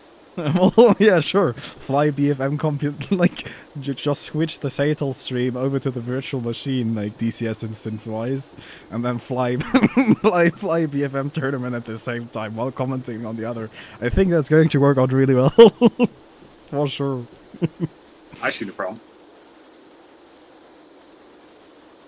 Okay, so in the meantime, we see the TAW group, yeah, getting very close together again. And we have, in the meantime, we have 51st, you can't say anything. Oh, they have the 2-3 ships, like usual.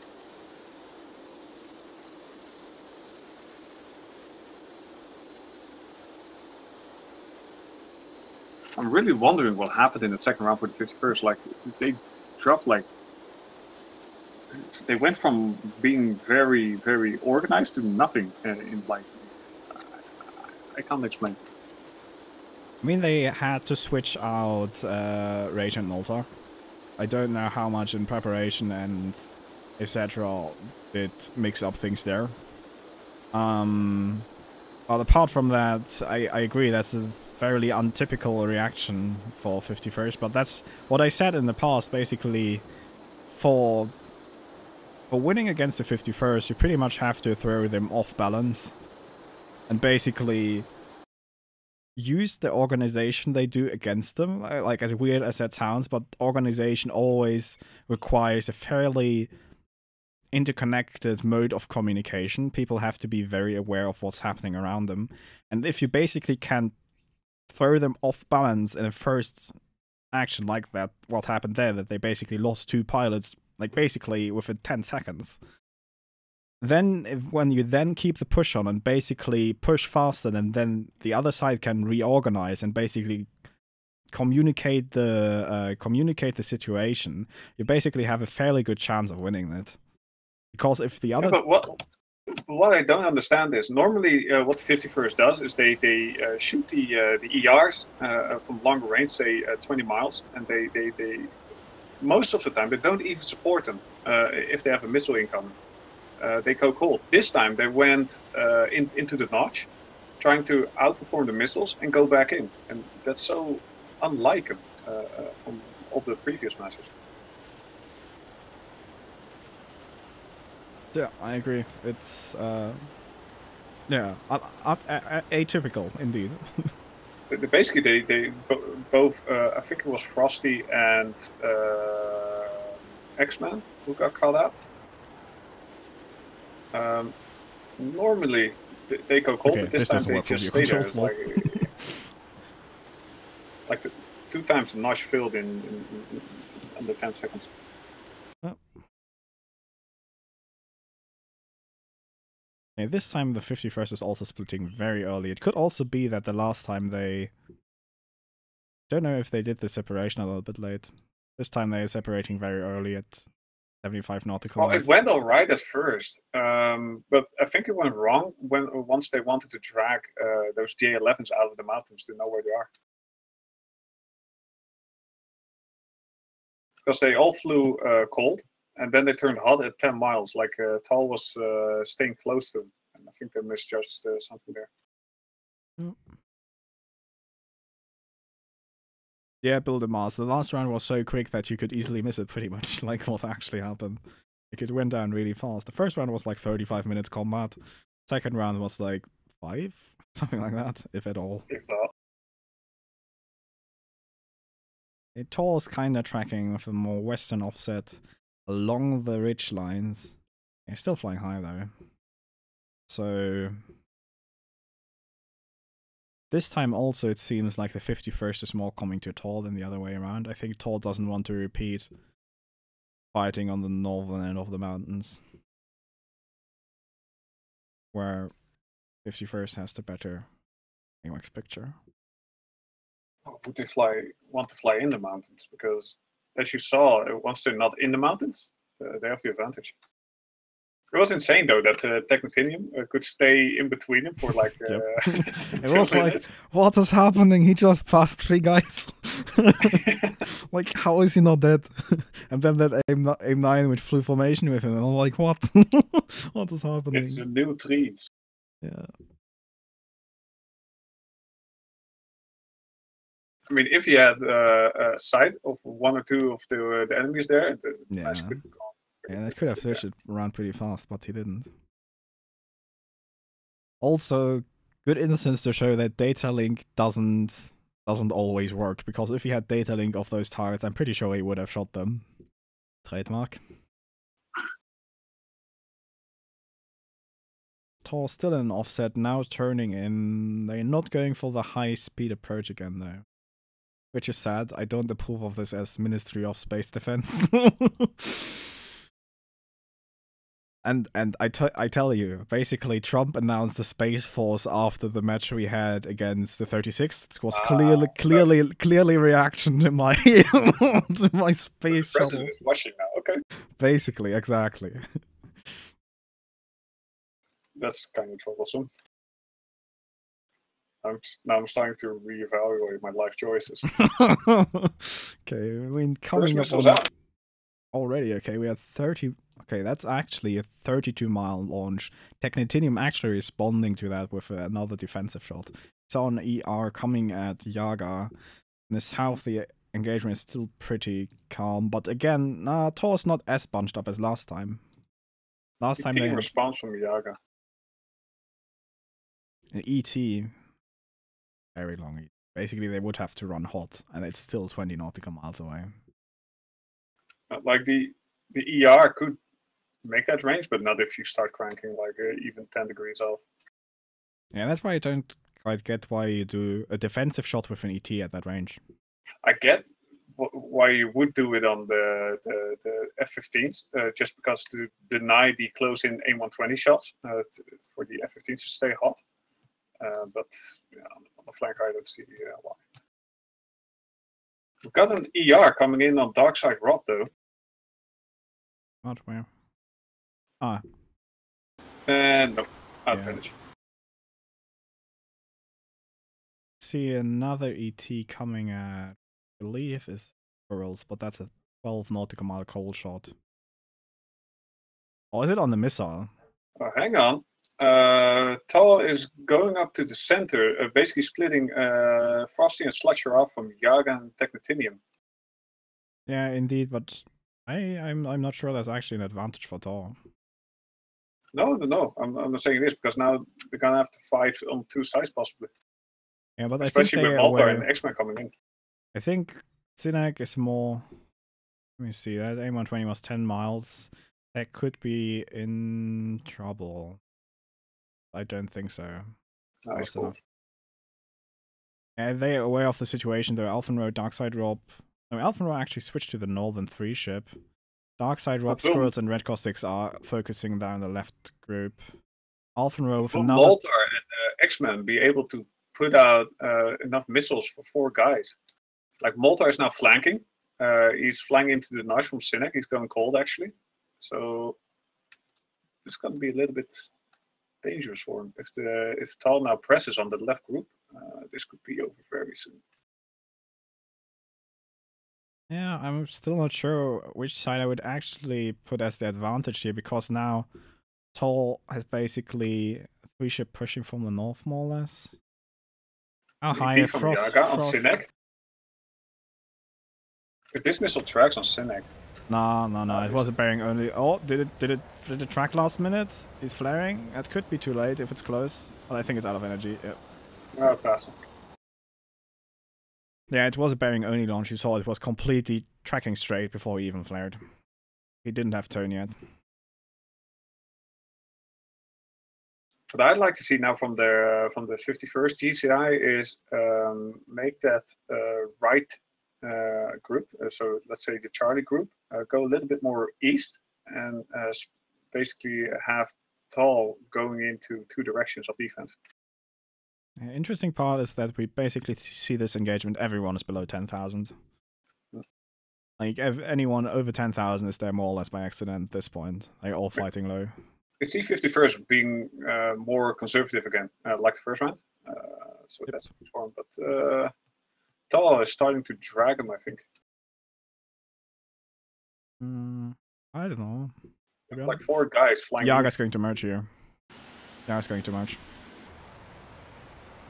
Who's going to see who first? It's going to be pretty close.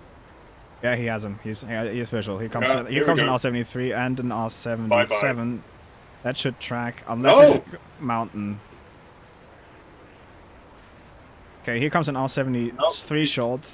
Too fast. Over. No. Oh, holy shit, what? Okay, that made it S-turn around him. Yaga needs to go cold now. No way he can chase. Okay, Yaga disengaged.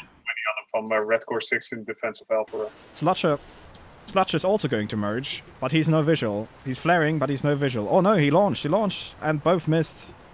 Another merge. He from Frosty on Darkside Rob missed. 73 in the clear.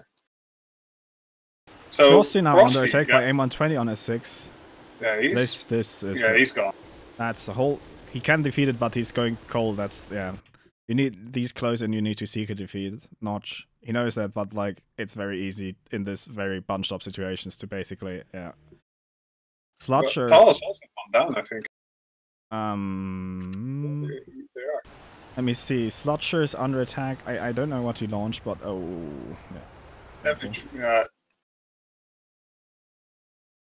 So now it's a 3v4. But Sinek has an ET at him from behind. But I think that's Or it's an Alpha row. All that. Tech is visual though. Here comes a launch. Sinek just fired. Sinek got hit. Tech evaded the return fire. Yaga, X-Men basically on the run. We now have a 4v4 with a bit of a mixed up. Alvaro's being caught out here. If Malta can get pressure on Red Course 6, Alvaro is totally isolated from the rest of his team. And the A120 on Malta. Yep. And Malta as well.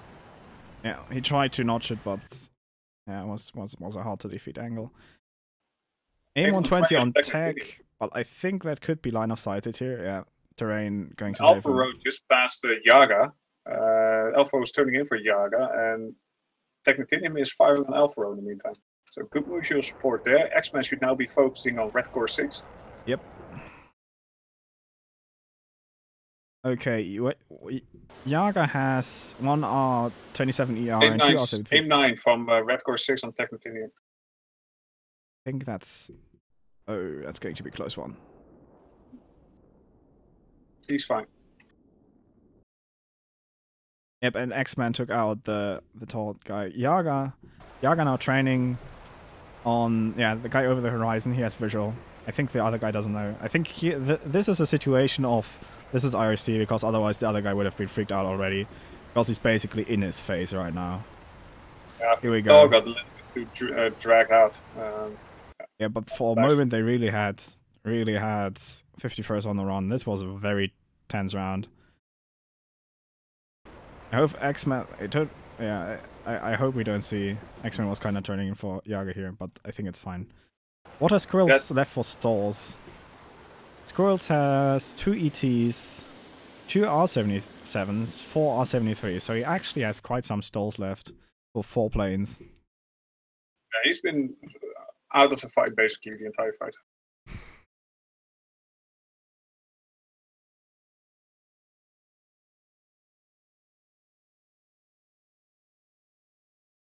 Technotinium now turns in on Squirrels. Yep. Squirrels is low. X-Man also not really high, but he's climbing. Yaga diving. Technotinium medium altitude diving. Okay, Squirrels is trained on X-Man. I think X-Man is the bait and Technotinium is going to take the shot here at Squirrels. Yeah, TAW GCI is a helper here at this point.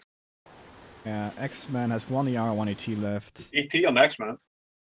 And then Squirrels turns in on Technotinium. You must have seen the launch. Yep. Yeah, Technotinium has... Just passed overhead. I don't think he saw him. Yeah. Squirrels saw Technotinium though. Yeah, Technotinium didn't see him before the merge. I thought he saw him, but I think he just got a vector. Here comes a missile on him, but I think that's trashed by the flares. Another one trashed by the flares. Tech in the disadvantaged position here by quite a bit, but here comes a missile and mutual support, but that misses. Now Yaga on the 6 of Sinek. Another 73 from X-Men on Squirrels. Guns missed. Archer on Technotinium, I think. That's a fight in a telephone booth. Holy... How am I supposed to cover this flight more orderly? I'm voting for Squirrels here, Jesus. Yeah, he's pretty much, not gonna lie, he's pretty much ridiculing the 51st at this point. Holy shit. Oh, here he goes. There we go. GG 51st. It was only... GG TAW, by the way. Wow. It was only 5 million missiles. Really good job by Squirrels defeating all of that crap they threw at him. That's what I meant with the R73 is all good and the higher ball side capability is nice, but if you pre-flare, it will have a hard time hitting you, trademark. Wow, yeah. That was exciting. That was an exciting round. Technotinium actually fully out of air-to-air stalls. Same for Yaga, completely out of stalls. And X-Man has 2 R73s left. I think that was a lot of missiles. I remember, yeah, that was quite tense. Oh. Jesus. Oh, never mind. I'm being revolutionary.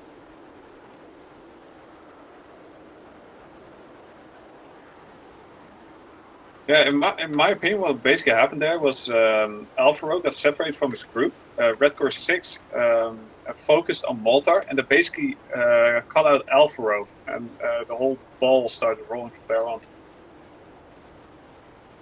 Yeah. That was really that. I think that's going to be one of my favorite rounds. That round was really interesting. It was very dynamic because it was very much fighting on the move. It wasn't static at all. Yeah, I think the flanker really showed its strength here in the mountains against 15. Kinda yes, kinda no. I'm not sure it was a deciding factor, to be honest. I think it was more of a positioning thing. And we have some quality rubber banding in place. It's fine. What if now the rubber banding caused all the flights to collide? That would be, yeah, I don't know. Yeah. It would be quite comical, but I don't think it's going to happen. The TAW did very well. I thought they had that round in the bag, but somehow 51st managed to turn it around. Well done on them. Yep, indeed. I also thought... I wasn't quite convinced that TAW had it yet, but they definitely had a position from where they could have taken it if things turn out a little bit different. Yeah, that's basically every match in the end. I just want to say one thing. Cribs, told you so. Lol.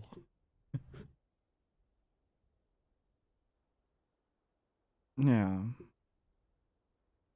So that's actually the first combat loss from the 51st side, but still they won this match. Unless they all three run out of fuel within... No, it's not going to happen. Unlikely. 33 miles. Yeah, that was... Really, I really enjoyed this match. Had basically all of it. Had the very drawn out first round fight, which goes like 30 minutes, and then kinda boils down to, oops, we run out of stores, we now all shoot each other at low altitude.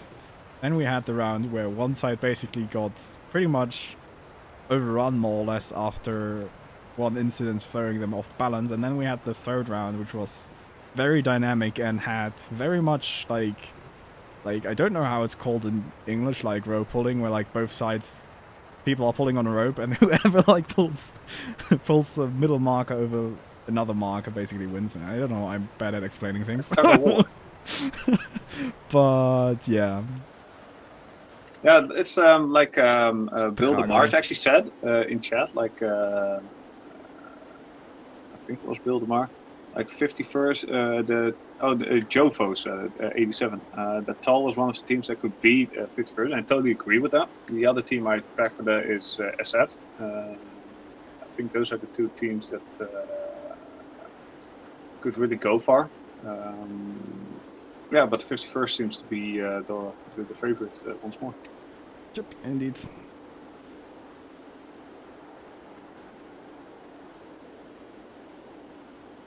Chuck off wall, yeah, basically. Lol.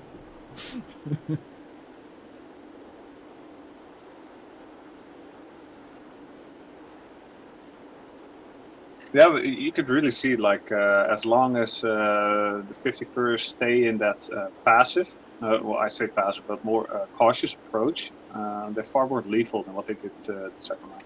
Yes. I'm not sure what happened there. Was it a conscious decision to go balls deep all in? I don't think so. I think it get caught out. I think the recommit basically after they lost two people, I think the recommit was some kind of miscommunication. I'm relatively sure of it. Not 100% sure, but I'm relatively sure that that 10 nautical mile recommit of multiple elements was some kind of communication error. It could be. Like the change in the team, maybe different GCI, different pace. Yeah. I don't know what's influencing in all those teams. Like the setups are quite complicated, even though it's only 6 airframes. Because things happen so fast, it's once you start lagging behind, it's like almost impossible to catch up. And I think it's yeah, something we've seen in our matches. Like we never get disorganized. That's a myth. like either we are on pace, or once we start lagging behind, it's basically we're done for. And that's all due to A, discipline, and B, training, I think. And I think that counts for all the teams. Like the struggles are the same. Like how do you communicate in a more efficient way? How do you create that picture without taking up too much airtime? Yeah.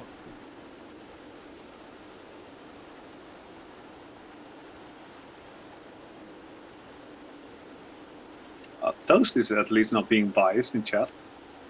Yeah, not at all. Hmm?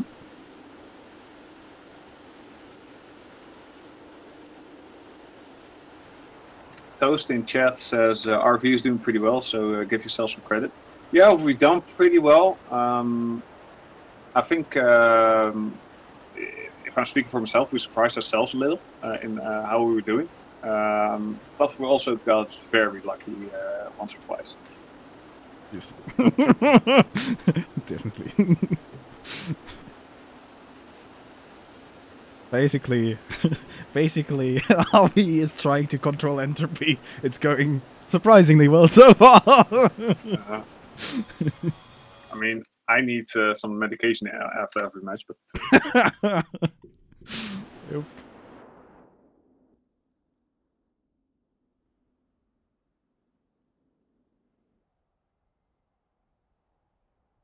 And even though TAW lost, they're far from out. As it seems now, they're gonna go second in the group. So there's still a good position to advance to the knockout phase. And I wouldn't be surprised if they meet again. They would win from 51st because this was very close. Yeah, that's pretty close.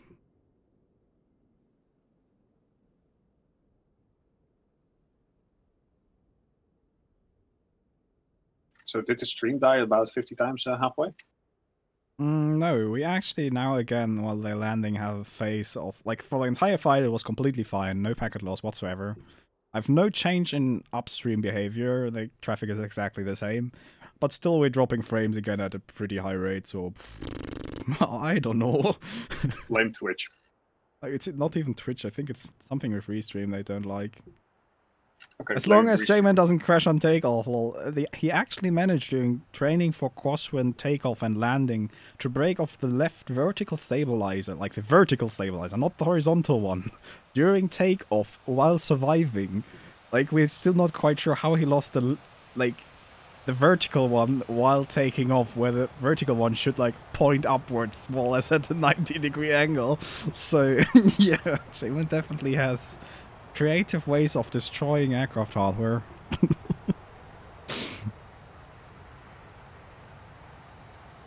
And it seems they've landed and thus won the match. First, congrats. Yes, indeed.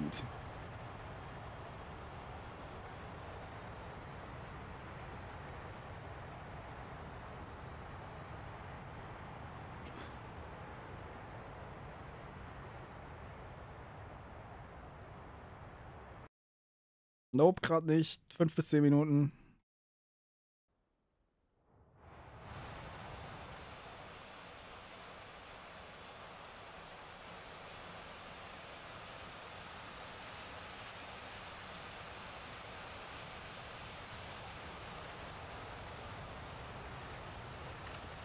You know what's horrible? I'm thinking about the E3. I have a book somewhere that has all the specifications on airplanes and such.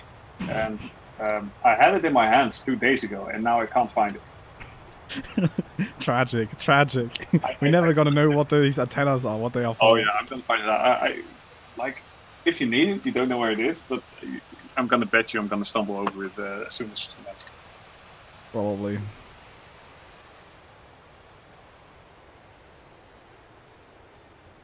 Where's the third plane? Cameraman, you're screwing up. Where's the... Oh, there's the third plane. I blame the third plane for landing late.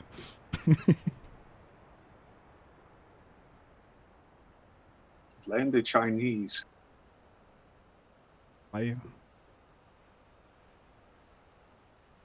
Yours going full Trump here on me. China. No. I voted for Trump. Well, I can't vote for Trump, but I would, of course. Let's not go there. We're gonna offend like 200,000 people, and I've already offended like 1 million, so let's not go there. I think you just did. I know. I'm sorry. We did make the whole stream without yours going overboard, and now we fail. Nice. I was surprised that it didn't happen before. But you brought him up, not me. No.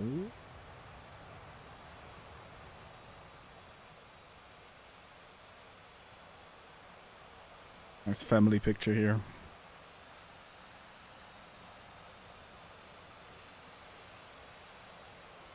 So yeah, that concludes week. Let me actually just now I screwed it up by moving the mouse. I'm an absolute fool. You notice that instantly.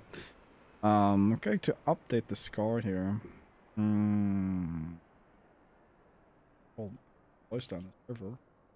So after struggle for winning this thing, 51st walks away with the victory. In week 21 of SATAL, with this takes the lead in Group A standings, and I would expect, to be honest, that they're probably going to stay in the lead because they would have to lose against one of the other teams, while TAW wins for TAW and 51st to basically pull equal, pull even in the table. So yeah, unless you want to say anything yours, I guess I can close down the stream at this point. No, I'm. I'd say goodbye, guys. Thanks for the fun. So yeah, I'm going to repeat that. Thanks for watching. It's the chat interaction is really nice, and now we again have fire hazard on the airfield by people fucking fight. No. Okay, now they close. We of course we're gonna play Red Flag, and I hope to see many of you there. Ah, yeah, true. I think Maverick is going to stream that on his Twitch channel, like one of 4th Mavericks. So if you want to see very organized Wigan versus F5 MiG-21 things, which totally is not going to get messy at all, totally check that out. I think the event briefing start is like 1800, and the event itself starts 1900 Zulu. Let me actually check that real quick. Sounds familiar to me. Tournaments, Red Flag Rumble July.